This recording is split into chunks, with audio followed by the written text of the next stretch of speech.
আসসালামু আলাইকুম প্রিয় নবম শ্রেণীর শিক্ষার্থী, আশা করি তোমরা সকলে ভালো আছো। নবম শ্রেণীর গণিত শিখন অভিজ্ঞতা ৭ এর কৌণিক দূরত্ব পরিমাপের ত্রিকোণমিতি অধ্যায়ের আমরা ১ ও ২ নম্বর সমাধান অনুশীলনী সমাধান করেছি। আজ আমরা দেখব ৩ এবং ৪ এই দুটি সমাধান দেখব। রুলার ও চাঁদা ব্যবহার করে ৬০ degree, ৯০ degree, ১৮০ degree, ২০০ degree, ২৮০ degree, ৭৫০ degree, -৪৫ degree এবং -৪০০ ডিগ্রি কোণগুলো আদর্শ অবস্থান রাখবো। এগুলো কোয়াড্রেন্ট নাকি কোয়াড্রেন্টাল কোণ তা নির্ণয় করো। কোণগুলো কোন চতুর্ভাগে আছে সেগুলো উল্লেখ করতে হবে। আর ৪ নাম্বার বলেছে মান নির্ণয় করতে বলছে ১৩৫, কট ১২০, ট্যান ৩৬০, ৯০, সাইন -৩০, সেক ৩০০ এবং কসেক ৫৭০ ডিগ্রি। চলো আমরা ৩ এবং ৪ এর সমাধানগুলো দেখি। তো দেখো, এখানে আমরা চিত্রগুলো অঙ্কন করেছি। প্রথমে রুলার ব্যবহার করে যে কোনো একটি বিন্দু নিয়েছি ও, এবং এখানে এক্স, ও এক্স থেকে ও এক্স বরাবর চাঁদা বসিয়ে যে কোনো একটি এমনভাবে চাঁদাটি বসাবো যাতে এই ও বিন্দুতে ডান পাশে পুরোপুরি শূন্য দাগের সাথে মিলে যায় এবং এই চাঁদার দিকটি যেন উপরে থাকে, এবং উপরের দিকে ৬০ বিন্দু যেখানে আছে সেখানে একটি বিন্দু নিব, নিয়ে দুটি বিন্দু যোগ করে যেটি হবে সেটি হচ্ছে ৬০ ডিগ্রি। এভাবে আমরা প্রত্যেকটা বিন্দু চাঁদা দিয়ে অঙ্কন করব। এটিও সরাসরি চাঁদা দিয়ে আমরা অঙ্কন করব। এখানে ও এবং এটি হচ্ছে ধরে নিলাম এক্স। এরপর এই জিরো বিন্দুর সাথে চাঁদার জিরো বিন্দু এবং এই বিন্দুগুলো মিলিয়ে দিব। দেওয়ার পর এখানে ৯০ ডিগ্রি যেখানে আছে সেখানে একটা ফোঁটা দিব। এটি দিয়ে সরাসরি যোগ করে দিলে আমরা এই যে কোণটি পাবো সেটি হবে ৯০ ডিগ্রি কোণ। আর এটি আমরা জানি যে এক সরল কোণ সমান সমান ১৮০ ডিগ্রি। এটি সরাসরি এইভাবে একটা সরল কোণ রেখে মাঝখানে একটি বিন্দু দিয়ে যোগ করলেও এটি ১৮০ ডিগ্রি কোণ পাওয়া যাবে। এরপর আমাদের ২০০, তাহলে ২০০ ডিগ্রি কোণ আমাদের যদি এভাবে একটা দাগ দিই এটা হবে কিন্তু ১৮০ ডিগ্রি। এর সাথে আরো লাগবে ডিগ্রি, ২০ ডিগ্রি। তাহলে এই কোণটাকে আরো যদি আমি এদিকে একটু আগা দিই তাহলে এই অংশটুকু হবে ২০ ডিগ্রি। তাহলে এই সম্পূর্ণ অংশটুকু কোণের নাম হচ্ছে কি ২০০ ডিগ্রি। এটি চাঁদার সাহায্যে অঙ্কন করা যায়। এরপর দেখবো আমরা ২৮০ ডিগ্রি। ২৮০ ডিগ্রি, তাহলে এই পুরোপুরি যদি একটা রেখা টানি তাহলে কিন্তু এখানে একটা বিন্দু থাকলে এইটি হবে ১৮০ ডিগ্রি। তাহলে আমার লাগবে তো আরো ১০০ ডিগ্রি। তাহলে এটি আরো এইদিকে ঘুরতে ঘুরতে অর্থাৎ আমরা এখান থেকে শুরু করে এদিকে এসে আরো ৮০ ডিগ্রি, এখান থেকে আরো ৮০ ডিগ্রি এ পর্যন্ত আসবে। আসলে এদিকে যে রেখাটি পাবো সরাসরি যোগ করে দিলে এই অংশটুকু হচ্ছে ২৮০ ডিগ্রি। এরপর ৭৫০। তো ৭৫০টাকে আমরা কিভাবে ভাগ করতে পারি? এখানে যদি ৩৬০ অর্থাৎ ৩৬০ ডিগ্রির সাথে যদি আরো ৩৬০ ডিগ্রি যোগ করি তাহলে হবে কত? ৩৬০, ৩৬০ হবে হচ্ছে ৩৬ দুগুণ ৭২, ৭২০ ডিগ্রি। তাহলে ৩৬০ যদি দুবার অঙ্কন করি তাহলে হবে ৭২০ ডিগ্রি। এর সাথে আমার আরো যোগ করতে হবে ৩০ ডিগ্রি। তাহলে আমার এখানে ৩০ ডিগ্রি কোণ অঙ্কন করলেই হয়ে যাচ্ছে। অর্থাৎ আমরা যে কোনো বিন্দু 0 এবং এখানে এক্স এটা চাঁদার সাহায্যে মিলিয়ে চাঁদা উপরের দিকে যেন থাকে এমন ভাবে ধরতে হবে। ধরার পর আমরা এখানে যেখানে ৩০ লেখা আছে সেখানে একটি ফোঁটা দিব এবং এই দুটি বিন্দু যোগ করব। যোগ করলে আমার এতটুকু অংশ হবে ৩০ ডিগ্রি। আর এই চাঁদাটা যদি এইভাবে যখন ঘুরে আসবে, একবার ঘুরলে ৩৬০, আর একবার যখন ঘুরবে তখন আরো ৩৬০। তাহলে ৩৬০, ৩৬০, ৭২০ আর এখানে ৩০, এই মোট হবে ৭৫০ ডিগ্রি। এটি চাঁদার ঘড়ির কাঁটার বিপরীত দিকে। এতক্ষণ যেগুলো অঙ্কন করছি সবগুলো কিন্তু ঘড়ির কাঁটার বিপরীত দিকে। এখন একটা অঙ্ক আছে দেখো, -৪৫ ডিগ্রি। এখন -৪৫ ডিগ্রি যখন আমরা অঙ্কন করতে যাব তখন কিন্তু এটি 0 বিন্দু, এটি x, এবং চাঁদা এখানে 0 এবং x বরাবর এমন ভাবে স্থাপন করতে হবে যেন চাঁদা নিম্ন মাথাটা নিচ দিকে থাকে, এবং নিচ দিকে যেখানে ৪৫ লেখা আছে সেখানে একটা বিন্দু দিব এবং লেখাটি যোগ করব। করলে এটি ঘড়ির কাঁটার দিকে যদি প্রবাহিত হবে এটি -৪৫ ডিগ্রি কোণ উৎপন্ন হবে।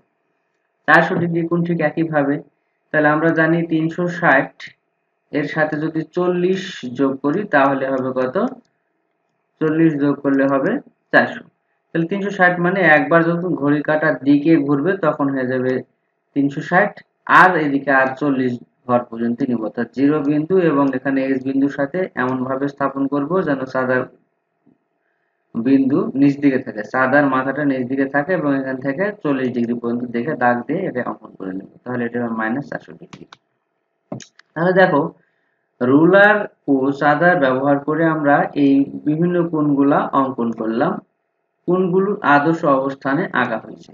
এখন কোণগুলো অবস্থান বিবেচনা করে পাই 60 degree, 200 degree, 280 degree, 750 degree, -45 degree এবং 400 ডিগ্রি। এই কোণগুলো চারটি চতুর্ভাগের যে কোনো একটির ভিতরে অবস্থান করছে। দেখো, এটা হচ্ছে প্রথম চতুর্ভাগ। চতুর্ভাগ কি? এইভাবে যখন আমরা একটা রেখা অঙ্কন করব, এটা প্রথম চতুর্ভাগ, এটা দ্বিতীয় চতুর্ভাগ, এটা হচ্ছে তৃতীয় চতুর্ভাগ, এটা চতুর্থ চতুর্ভাগ। তো এই জায়গায় যেটা বলছে সেটা প্রথম চতুর্ভাগ, অর্থাৎ 60 ডিগ্রি প্রথম চতুর্ভাগ, 90 ডিগ্রিও প্রথম চতুর্ভাগ, এই 180 ডিগ্রি কিন্তু দ্বিতীয় চতুর্ভাগে। এরপর হচ্ছে 200 ডিগ্রি চলে যাবে তৃতীয় চতুর্ভাগে, 280 ডিগ্রি এটাও তৃতীয় চতুর্ভাগে। এরপর চলে গেছে কি এই 750, এটা প্রথম চতুর্ভাগে আসছে, -45 ডিগ্রি এটা চতুর্থ চতুর্ভাগে, এবং -400 ডিগ্রি এটাও কিন্তু চতুর্থ চতুর্ভাগে পড়েছে। অর্থাৎ এরা সবগুলো কিন্তু কোয়াড্রেন্টাল কোণ। এই 60 degree, 200 degree, 280 degree, 750 degree, -45 degree এবং -400 ডিগ্রি, এই কোণগুলো হচ্ছে কোয়াড্রেন্ট কোণ। আর বাকি দুটি কোণ আছে, দেখো এটি যদি কোনো অক্ষের সাথে মিলে যায়, যে কোণ, সেই কোণগুলোকে বলা হয় কোয়াড্রেন্টাল কোণ। দেখো এখানে দুটি কোণ আছে, সেটি হচ্ছে একটা 180 ডিগ্রি আর একটা হচ্ছে 90 ডিগ্রি। এই দুটিকে আমরা বলবো কোয়াড্রেন্টাল কোণ। এটা কিন্তু অক্ষের উপর অবস্থান করছে, অর্থাৎ এটা লম্ব অক্ষের উপর অবস্থান করছে, এটা কিন্তু ভূমি অক্ষের উপর। 180 ডিগ্রি একটা অক্ষের উপর, 90 ডিগ্রি কিন্তু একটা অক্ষের উপর অবস্থান করতেছে। সুতরাং এগুলোকে বলা হবে কোয়াড্রেন্টাল কোণ। এখন আমরা 4 নম্বরটা। তো দেখো, 4 নম্বর বলেছে cos 135 ডিগ্রির মান। তো cos 135 ডিগ্রিকে আমরা দুই ভাগে ভাগ করতে পারি, একটা 180 ডিগ্রি -45 ডিগ্রি। তাহলে এখানে আমরা অনুশীলনীর ভিতরে যে অঙ্কগুলো করতে যে এই আগের ভিতরে যে জোড়ায় কাজ, একক কাজ যে অঙ্কগুলো দেওয়া ছিল, সেই অঙ্কগুলো আমরা খুব ভালো করে দেখব। দেখলে কিন্তু এই অঙ্কগুলো আর সমস্যা হবে না। তো এখানে আমরা cos 135 ডিগ্রিকে ভাগ করব দুটি অংশে। একটি হচ্ছে cos 180 ডিগ্রি -45 ডিগ্রি। তাহলে আমার এখন খুঁজতে হবে, আমরা আগের যে টিউটোরিয়াল গুলো ছিল সেই টিউটোরিয়াল গুলো, এটা হচ্ছে তোমাদের 9 নাম্বার টিউটোরিয়ালে এই বিস্তারিত আলোচনা করা আছে এই মাইনাসেরটা। তাহলে দেখো, 180 ডিগ্রি মাইনাস থিটা লেখা ছিল, থিটা মানে এখানে 45, তাহলে মান হবে কত? -45। এটি আমরা লিখেছিলাম cos 180 মাইনাস থিটা, এটি সমান সমান আমরা কিন্তু পেয়েছিলাম মাইনাস cos থিটা। তাহলে সেই মাইনাস cos আর থিটার কোণের মান হচ্ছে 45। তাহলে cos 45 ডিগ্রি মান হচ্ছে 1/√2। তার আগে যেহেতু মাইনাস আছে, এখানে মাইনাস লেখা আছে। এরপর আছে cot 120 ডিগ্রি, 120 ডিগ্রি 100, তাহলে কি হবে? ওই একই 180 ডিগ্রি -60 ডিগ্রি। তাহলে আমরা cot 180 ডিগ্রি মাইনাস থিটা সমান সমান লিখেছিলাম cot থিটা, এটা মাইনাস cot থিটা। তাহলে এখানে থিটার মান 60 ডিগ্রি, তাহলে cot 60 ডিগ্রি, cot 60 ডিগ্রি মান 1/√3, যেহেতু মাইনাস আছে এখানে মাইনাস বসানো হয়েছে।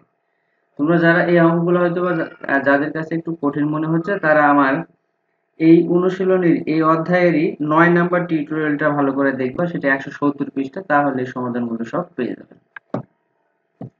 এরপর দেখো tan 390 ডিগ্রি। তাহলে tan 390 ডিগ্রিকে আমরা দুভাবে লিখতে পারি। দেখো এখানে একভাবে করে দেওয়া আছে, tan 360, অর্থাৎ একবার যখন ঘুরবে তখন 360 ডিগ্রি হবে, এর সাথে যদি আরো 30 ডিগ্রি দিই তাহলে হবে 390 ডিগ্রি। তাহলে tan 360 ডিগ্রি প্লাস থিটা, এটি সমান সমান আমরা লিখতে পারি tan থিটা। তাহলে tan থিটার মান 30, এখানে 30 বসাইছি। tan 30 ডিগ্রির মান হচ্ছে 1/√3, এখানে লিখেছি। এরপর sin -30 ডিগ্রি, তাহলে sin 30 ডিগ্রির মানও যা, -30 ডিগ্রির মানও তাই হবে। তাহলে sin 30 ডিগ্রির মান হাফ, এখানে লিখেছি -হাফ। sec 300 ডিগ্রি, 300 ডিগ্রিকে আমরা এটা দুই ভাগে ভাগ করতে পারি, 360 -60, তাহলে কত হবে? 300 ডিগ্রি। অথবা কেউ যদি 200 ডিগ্রি করে করো, যে 270 যোগ 30, তাও কিন্তু হবে। তাহলে আমরা এখানে বিয়োগেরটা করেছি, তাহলে sec 360 ডিগ্রি মাইনাস থিটা, এটা সমান সমান আমরা লিখতে পারবো sec থিটা। তাহলে sec এখানে 60 ডিগ্রি, সুতরাং এখানে 60 ডিগ্রি, sec 60 ডিগ্রির মান হচ্ছে 2, এখানে তাই লেখা আছে।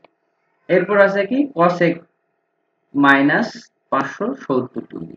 এই cosec -570 ডিগ্রিকে আমরা দুটি ভাগে ভাগ করতে পারি, এখানে মাইনাস চিহ্ন হবে, দুটি ভাগে ভাগ করতে হবে। 540 ডিগ্রি প্লাস 30 ডিগ্রি, 540 এটাকে 2 দ্বারা ভাগ করতে পারি। 2 দ্বারা কিভাবে? এই দেখো, যদি আমি 270 ডিগ্রি, এই 270 ডিগ্রি কে 2 দ্বারা গুণ করি, তাহলে কিন্তু 540 হবে। এসে 60 ডিগ্রি। তাহলে cosec 270 ডিগ্রি প্লাস 270 ডিগ্রি হয়, তাহলে আমরা এখানে থিটা সমান সমান লিখতে পারি cosec থিটা। তাহলে থিটা সমান সমান এখানে 30, এখানে 30 ডিগ্রি। cosec 30 ডিগ্রি মান হচ্ছে 2। এখানে সেই 2 মানটা বসানো হয়েছে। তো সেক্ষেত্রে এই অঙ্কগুলো যদি আরো বিস্তারিত জানতে চাও, তাহলে আমার 8, 9, 10, 11 এই টিউটোরিয়ালগুলো তোমরা ভালো করে দেখলে এই অঙ্কগুলো কিন্তু আরো ভালো বুঝতে পারবে। সুপ্রিয় শিক্ষার্থীরা, আজ আমরা 3 এবং 4 এই দুটি অঙ্কের সমাধান দেখলাম। সামনের টিউটোরিয়ালে আমি 5, 6 থেকে করার চেষ্টা করব। সেই পর্যন্ত সবাই ভালো থাকো, সুস্থ থাকো। যারা এখনো চ্যানেলটি সাবস্ক্রাইব করেনি, অবশ্যই চ্যানেলটি সাবস্ক্রাইব করে বেল আইকন প্রেস করে পাশে থাকবে। ধন্যবাদ।